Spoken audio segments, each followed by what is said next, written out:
Jumpa lagi di Aktif TV.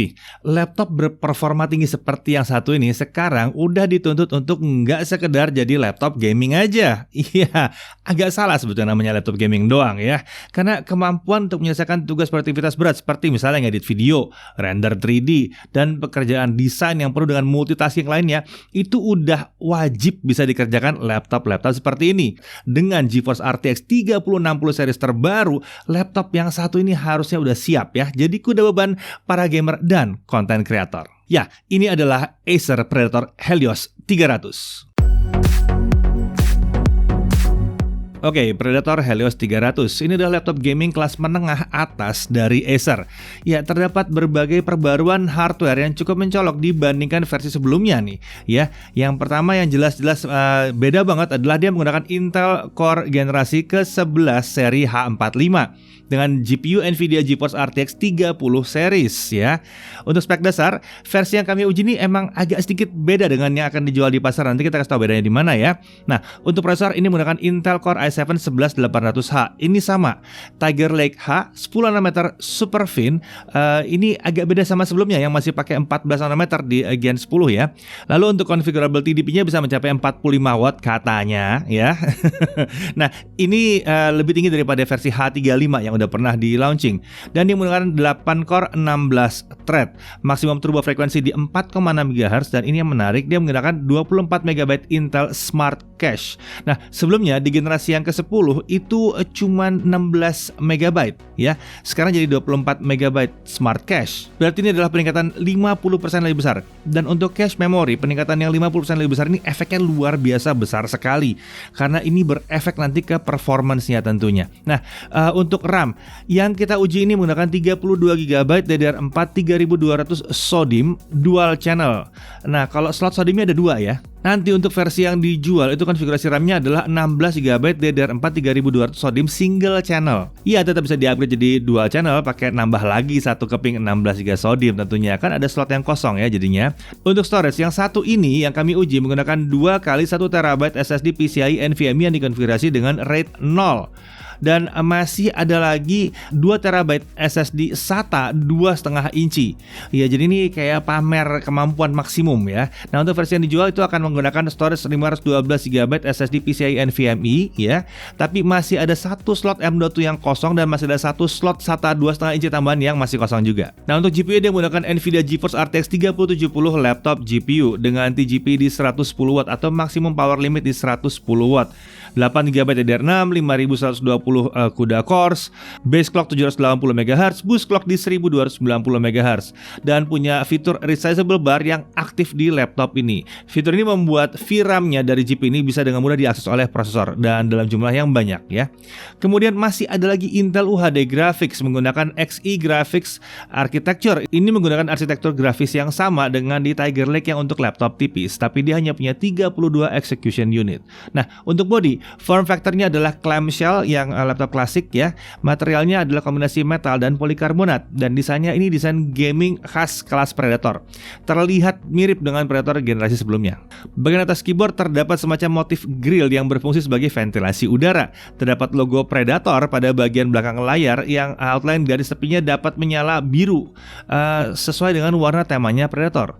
Untuk warna overall warnanya adalah black atau hitam. Dimensinya panjang 36,3 cm, lebar 25,5 cm dan ketebalan 2,29 cm. Bobotnya untuk laptopnya saja di 2,31 kg dengan charger 700 gram. Jadi total kalau dibawa-bawa sekitar 3 kg atau kalau ngepasnya 3,01 kg. Nah, untuk display yang kami uji ini beda sama yang akan dijual. Ini menggunakan panel IPS 15,6 inci Full HD yang biasa ya, 144 Hz dengan close to 100% sRGB. Nah, yang dijual di Indonesia nanti yang harganya 22 jutaan itu menggunakan resolusi QHD 2560 x 1440 pixel dengan 165 Hz. Nah, ini mantap ya. Lalu kemudian yang dijual di sini itu malah memiliki color gamut yang 100% DCI P3. Jadi bahkan cocok cocok untuk content creation. Sayangnya kami nggak bisa ngerasain di sini ya. Nah, untuk kecerahannya adalah 300 nits. Dia menggunakan Cine Crystal Display atau Cine Crystal Display. Ya, apalah itu. Pokoknya itu adalah istilah dari Acer untuk layar anti glare.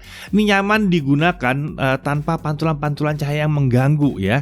Dan dia menggunakan full narrow display. Jadi bingkai kanan kiri tergolong tipis. Bingkai atas memang sedikit tebal ya, tapi itu karena ada kameranya tentunya. Nah, untuk audio dia punya dual stereo speaker by DTS, terletak di bawah kanan kiri laptop. Preset audio dapat dikonfigurasi melalui software DTS X Ultra atau melalui menu Acer True Harmony pada software Predator Sense. Untuk kualitas suaranya oke, ya cukup oke, tapi emang kita merasa ini bukan yang paling keras yang pernah kami dengarkan. Tapi kalau buat main game udah terasa sih oke-nya. Lagi pula kalau kayak main game bisa pakai headphone aja. Iya, tentunya begitu ya. Nah, lanjut ke konektor. Di sisi kiri ada satu Kensington lock, ada satu Ethernet port, dan ada dua USB 3.2 Gen 1 yang 5 Gbps. Lalu ada satu audio jack combo 3,5 mm. Lalu di sisi kanan itu ada satu Thunderbolt 4 yang 40 Gbps tentunya ya, yang mendukung USB 4. Display output menggunakan protokol DisplayPort. Penggunaan perangkat Thunderbolt seperti eksternal GPU dan eksternal storage juga bisa ya.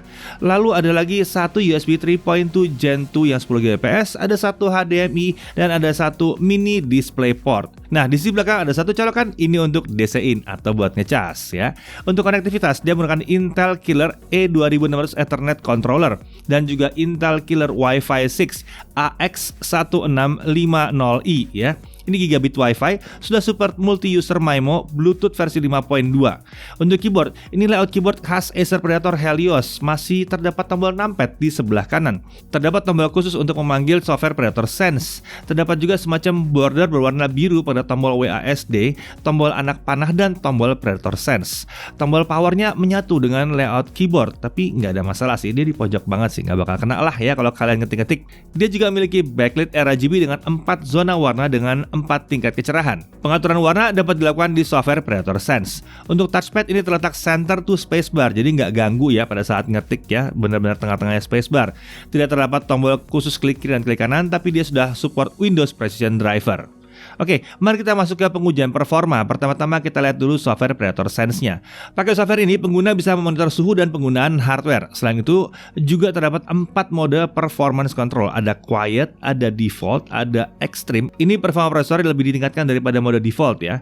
Lalu ada turbo. Performa dan kecepatan kipas akan diset maksimal ya. Terdapat tombol khusus di sebelah kiri atas keyboard untuk mengaktifkan mode turbo secara langsung. Jadi pencet langsung turbo. Dan juga terdapat menu fan control dengan preset auto, max, dan custom, di mana kita bisa ngatur sendiri mau seberapa cepat kipasnya ya.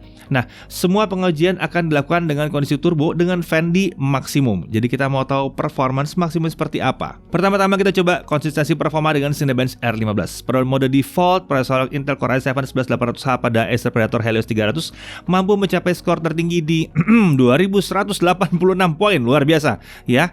2186 poin. Ini mode default. Sementara untuk mode turbo, skor tertingginya itu bisa lebih tinggi lagi, bisa mencapai 2212 poin. Nah, baik di mode default maupun turbo, skornya ini memang tergolong tinggi untuk prosesor 8 core 16 thread. Sebagai perbandingan, Core i7 10870H itu sama-sama 8 core 16 thread, skornya cuma sekitar 1700-an. Nah, jadi terlihat peningkatan sekitar 27,8% dibandingkan generasi sebelumnya. Di mode default, sustain performance prosesor mampu ditahan di kisaran skor 1800 sampai 2000 poin dan kemudian turun perlahan ke 1500 sampai 1800 poin saat memasuki run atau putaran ke-17 sampai ke-20 pengujian Cinebench R15. Di mode turbo ini bisa ditahan lebih tinggi lagi dengan run kedua hingga keempat skornya 2100-an dan run selanjutnya di 1900 sampai 2000. Setelah kami cek, di mode turbo terlihat bahwa Acer Predator Helios 300 memiliki CPU package power di 100 watt saat awal run. 100 dan beberapa kali menyentuh 95 watt di tiap awal dia mulai siklus barunya si Cinebench R15. Terlihat juga bahwa CPU package prosesornya itu berada di kisaran 67-71 watt saat sustain performance di pertengahan pengujian. Luar biasa, ini tinggi banget. Oke, kita langsung aja ke software beneran deh ya. ke software yang real world, Adobe Premiere CC Pro 2021. Kita coba ekspor video 4K 60 seperti biasa yang durasinya 2 menit 7 detik, sudah diedit segala macam. Kita ekspor ke 4K lagi untuk YouTube tapi ya. Nah, untuk software only hanya pakai prosesor ini selesai dalam waktu 9 menit 8 detik. Ini kencang tapi kurang gitu kencang. Lalu kita hidupkan kudanya yang harusnya udah default hidup kudanya ya. Jadi dihidupkan juga RTX-nya dan dia selesai dalam waktu 1 menit 47 detik. Ini kencang. Kencang banget ini. Kemudian untuk Full HD render test kita pakai 1080p 60 dengan video yang sama lagi. Nah, kita lihat hasilnya adalah software only 3 menit 40 detik. Sementara kalau GPU-nya digunakan 40 detik aja, selesai. Jadi kalau kalian mau edit video 1080p 60 terbang. Cepet banget renderingnya. Nah, lalu sekarang mari kita lihat untuk 3D rendering. Kita pakai Blender 2.92 dan yang seperti biasa yang kita render adalah scene yang BMW 27. Kalau pakai CPU render ini semua selesai di 3 menit 21 detik, sementara GPU renderer selesai di 35 detik. Oke, kita beralih ke grafis ya. 3D Mark V Strike Graphics Score kita dapat skor 23.687. RTX 2070 Super Max Q yang dipakai di Predator Helios sebelumnya itu dapatnya di 18.114 poin. Jadi peningkatannya gen to gen sekitar 30,7%. Jauh ya. Untuk gaming test mari kita lihat dulu CS:GO 1080p low seperti biasa ada di 200 fps. No, 330 sampai 500 fps. Nggak make sense ya emang, tapi ya sudahlah. Lalu Dota 2 1080p fastest screen render 100%, 155 sampai 185 fps. Scene ringannya 210 fps. Shadow of the Tomb Raider 1080p highest ray tracing taruh di medium. Kita dapat berapa? 80 sampai 100 fps. Terlalu ringan game ini. Pindah game berikutnya. Death Stranding 1080p very high. DLSS-nya taruh di quality 110 sampai 130 fps. Lagi-lagi bukan masalah. Assassin's Creed Valhalla 1080p ultra high settingannya. Jangan tanggung-tanggung.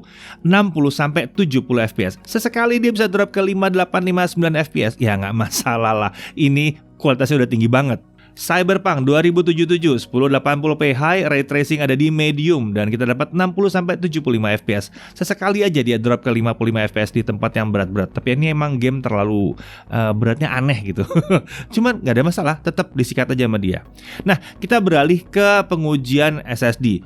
Ingat, yang kita uji di sini adalah SSD dalam konfigurasi RAID 0 karena kita tidak bongkar-bongkar dulu ya sistem yang kita terima ini.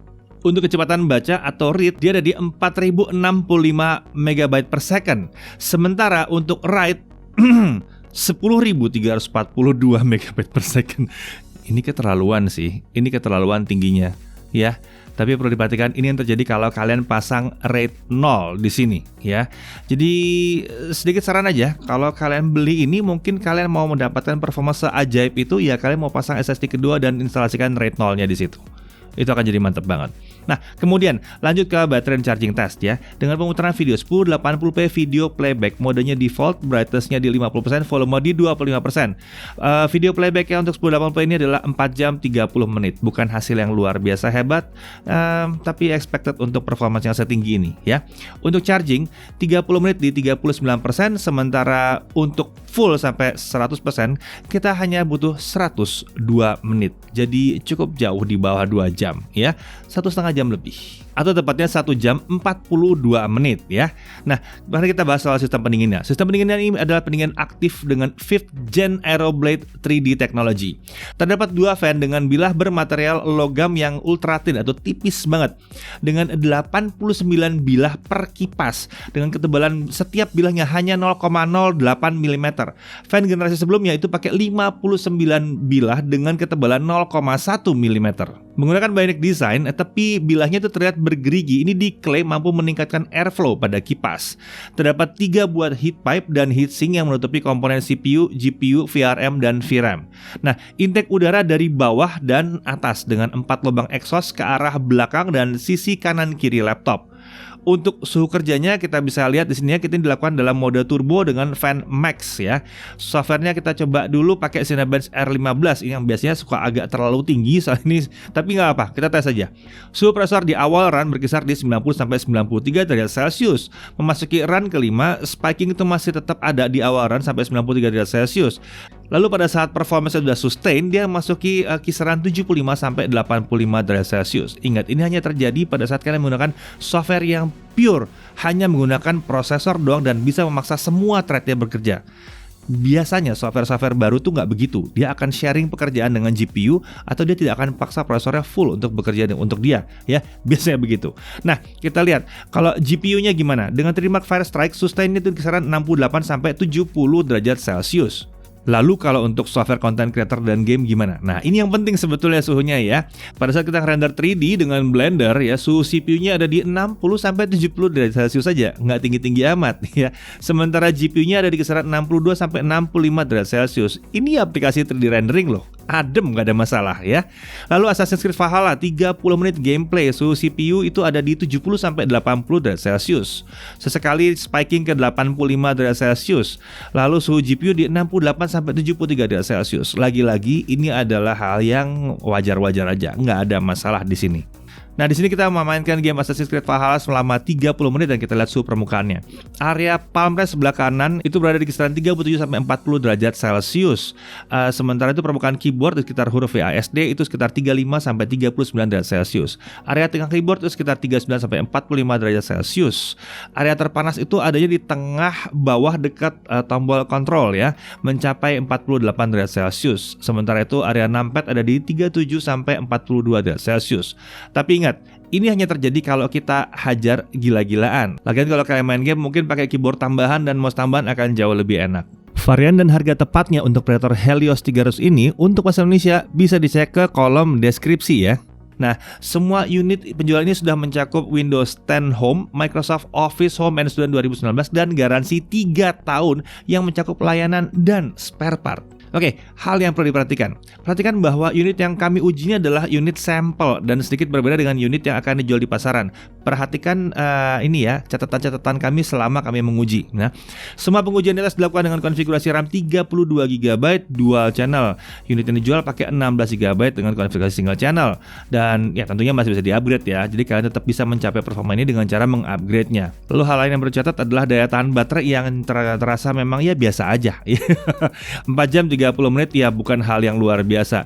Tapi memang kalau laptop gaming kayak gini, high performance gini biasanya emang nyolok listrik aja ya. Jadi nggak terlalu masalah lah. Memang kencangnya luar biasa juga. Dari sisi yang menarik, mungkin kalian suka dengan desain yang gaming banget ya. Laptop gaming dengan performa yang maksimal di sini. Dia pakai prosesor Intel Core generasi 11 terbaru yang kencang banget sekarang ya. Nggak banyak yang di kelas ini yang bisa sekencang ini dan mencapai skor Cinebench tinggi seperti ini ya. Nah, sudah menggunakan Nvidia GeForce RTX 3070 laptop GPU juga untuk versi ini. Ini cocok untuk main game AAA dengan kualitas grafik di high ya. Untuk main game e-sport juga oke banget, bisa sampai ratusan FPS. Lalu udah support fitur ray tracing dan DLSS 2.0 juga. Temperatur kerjanya itu juga cukup oke saat digunakan untuk main game, nggak ada masalah. Untuk content creation nggak ada masalah. Opsi upgrade-nya melimpah ruah. Bahkan kalian bisa mengupgrade di mana M.2-nya berubah jadi RAID dan performanya akan kencang banget seperti yang satu ini. Layarnya oke banget untuk yang dijual di Indonesia. Ini keren banget. Terima kasih Acer Indonesia udah milih layar yang keren seperti ini. Konektornya melimpah ruah dan lengkap dengan Thunderbolt 4. Ada fan dan performance control ya. Lalu masa garansinya juga sangat panjang, 3 tahun. Jadi mau kalian tuh gamer, content creator atau bahkan keduanya ya, atau melakukan pekerjaan lain yang membutuhkan performa laptop yang tinggi, si Predator Helios 300 ini mampu lah menghandlenya ya. Kombinasi performa ekstra tinggi, suhu kerja yang terjaga, dan layar yang mantep banget buat versi Indonesia menjadikannya siap untuk beragam kebutuhan terberat sekalipun. Saya Deddy Irfan, Jaga TV.